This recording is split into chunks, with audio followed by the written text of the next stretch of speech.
this is Devon from Devon Leigh Creations, and today I'm making a diptych.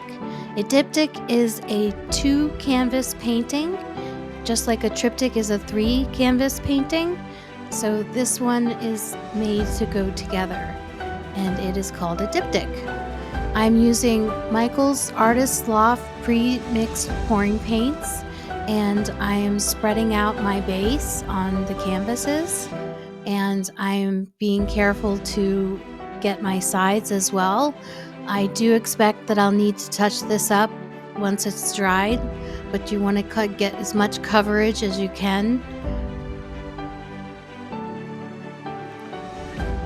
So I sped it up here so you can see I'm pushing the paint off of the canvas to get the sides.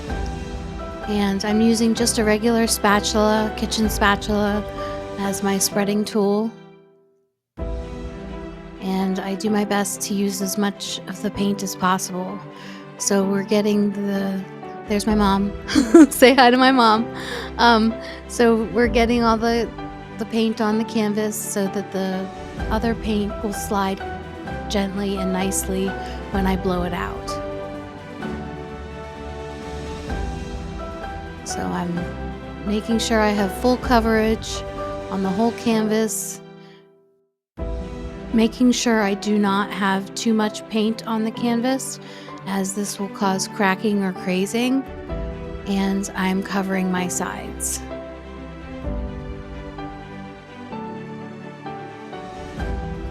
So as I do that, I have some colors chosen to go with the diptych, and I have chosen orange, red, blue, purple, yellow, and green.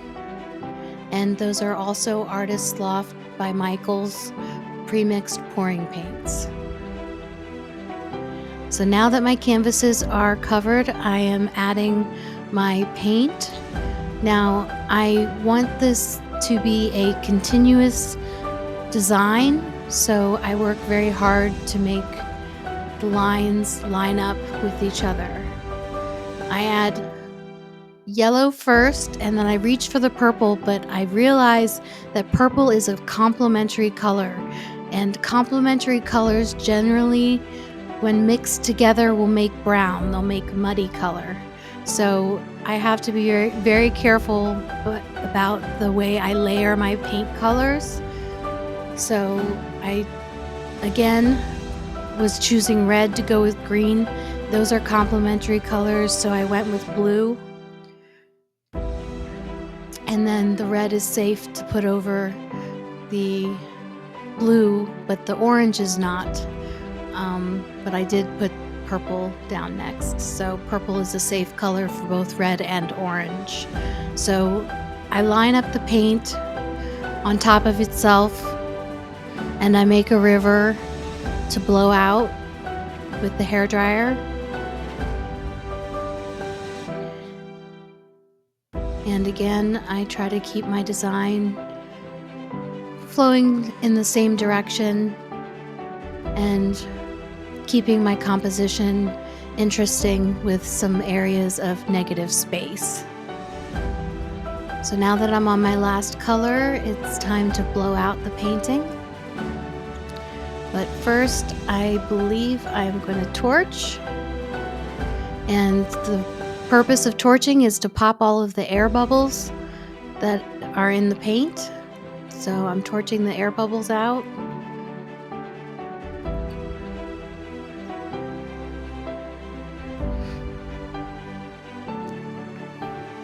Being careful not to get my apron into the paint.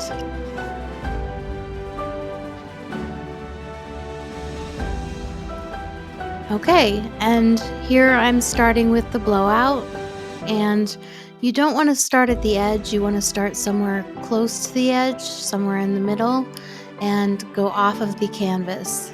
And I like to make pretty petals, so I go in different directions in order to create that petal-like look.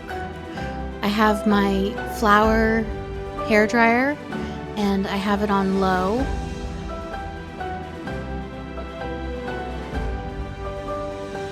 And as you can see, I just go and work my way through the colors and through the paint and make my design.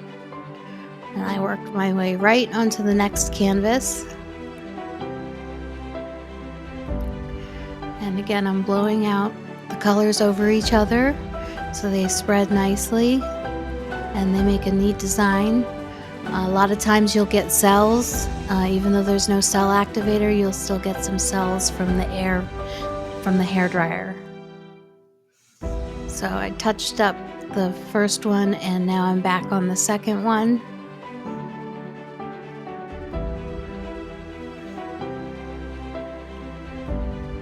And as you can see, I'm trying to make those pretty petals.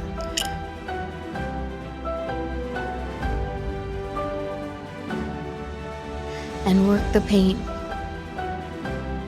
away from the center and off of the canvas.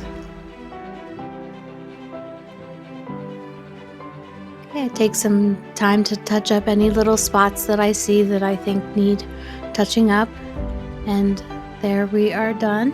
I'm going to torch it one more time to make sure that there are no air bubbles, and if there are any blemishes on the canvas like you see there, you can just touch it up with your finger.